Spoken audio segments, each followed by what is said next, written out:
Hey you folks, Quilly here. It has been 15 years, but it's finally time for Quill Quisine Episode 2. That's right, it's a slow conversion of this channel. We're doing it very stealthily from a gaming channel to a cooking channel. Maybe one video per 15 years to get this done. Now, last episode, we cooked steak and Brussels sprouts, of course. But what is a good meal without a proper beverage to accompany it? So, with that in mind, I have gone and brewed alcohol. This is sort of semi-based on a Finnish Quill recipe, which is basically a sugar wash, and I've added a little bit of lemon juice. This has been fermenting for 3.5 days and then a 1-day cold crash in the refrigerator. This is in a recycled ginger ale bottle. 2-liter plastic bottle. It's about 1.5 liters of liquid. There's 150 grams of sugar that went into this, about 1/3 of a teaspoon of yeast, and 25 mils of lemon juice for flavor. Now, with a sugar concentration of about 100 grams per liter, in theory, this could reach a maximum alcohol by volume of 6% and change, maybe close to 7%, but it hasn't gone through a full ferment cycle, and I'm only using bread yeast, which probably isn't able to extract all of it. I suspect, and I don't have my own meter to check the specific gravity of this liquid and do comparisons, but my strong suspicion is it's sitting around maybe 3.5–4% alcohol content. It's sort of on the lighter end of beer kind of level. So not terribly strong. And I'm very curious to see what this is. Now, it's nice and cold. The bottle is not rock hard, but fairly taut. I think the fermentation has been paused. One of the things, I didn't use an airlock to release the gas from this, the fermentation side effects, nor I didn't even use like a bubble or a balloon or something like that as sort of an ad hoc kind of airlock. Instead, I would just burp this bottle a couple of times a day. But I really did aim to keep the pressure relatively high, just didn't want the bottle to split open. One of the advantages, though, of using a plastic bottle as opposed to gas is if there's an overpressure situation, it's not going to explode with glass shrapnel. It's just going to maybe split the plastic and cause a messy leak, sure. But that helped keep it nice and safe. But because I was keeping the cap on and just burping it from time to time as a bit of a pressure control, there's a lot of dissolved gases in here, a lot of dissolved CO2, so I'm hoping that it's nice and fizzy and bubbly. I don't want something flat. Now, so this went in, it is currently, well, it's late in the day on March 31st. Hopefully I get this video up on April the 1st. I started this ferment on March 27th. So it did sort of through the 28th, through the 29th, through the 30th, and a half a day or something in an average 22 degrees centigrade room. And then, yeah, about a day in the refrigerator, sort of overnight, and most of the day for a bit of a cold crash.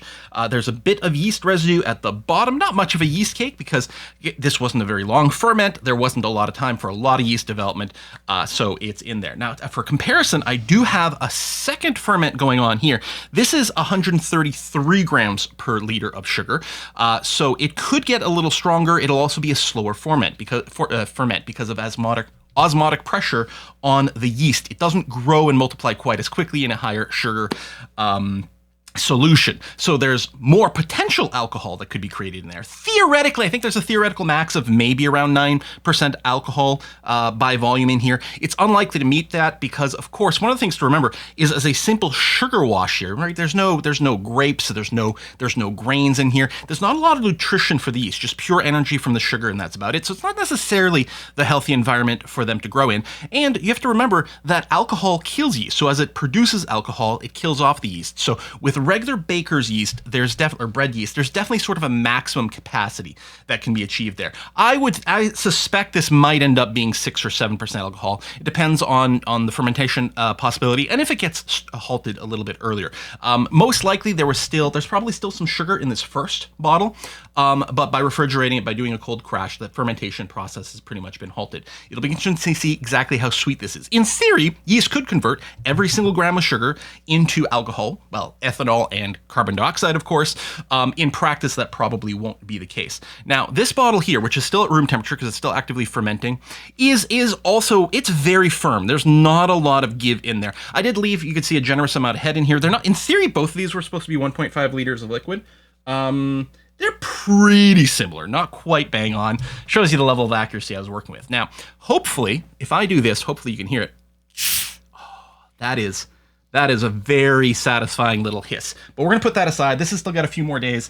I want to leave ferment. I actually started that one a day earlier, but it's going to be a slower, longer ferment. So let's try this one and see how it goes. So again, just 25 mils of lemon juice in here.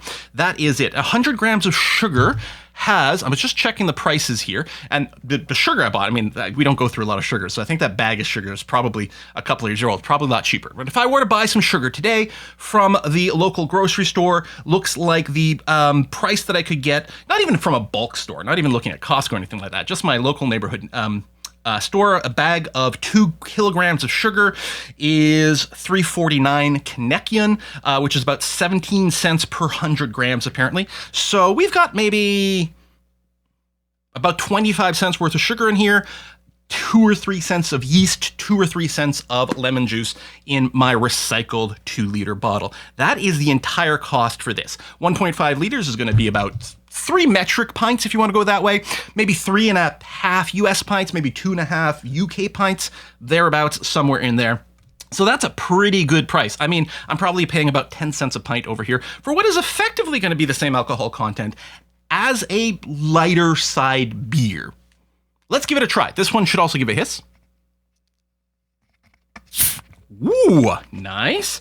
And I'm hoping it's still nice and bubbly. So I'm just going to pour this on the table here, well, into a glass on the table.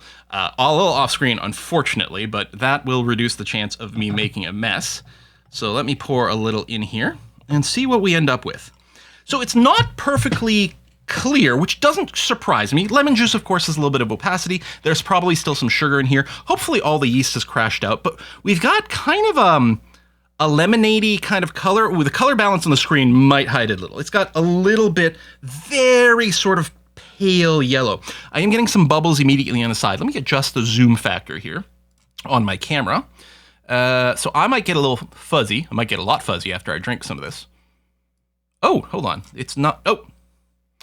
It was just lagged. I thought, oh, the camera zoom isn't working, but no, it's just very slow to respond. Let's try this again. I change the focus to here, or not the zoom, but the focus. There it is, nice and fuzzy, but in theory, if I bring the glass right up, there you go, you can see there's some nice bubbles, and I was hoping for a bubbly little brew. Let's take a smell test. I have no idea what to expect. I've never done anything like this before. Focus.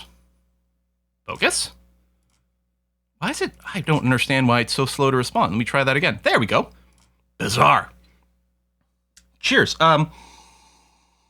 Okay, there was definitely still kind of a yeasty, bready smell to it. Not beery per se, but yeah, that sort of yeasty, bready thing, which probably is a sign that the ferment never came to a complete halt. I probably should have left this sit for a couple more days to complete the ferment completely and then cold crashed it. But, you know, I kind of wanted this ready for, I don't know, I guess April 1st around then for whatever reason. Let's give this a taste and hope it doesn't taste like gasoline.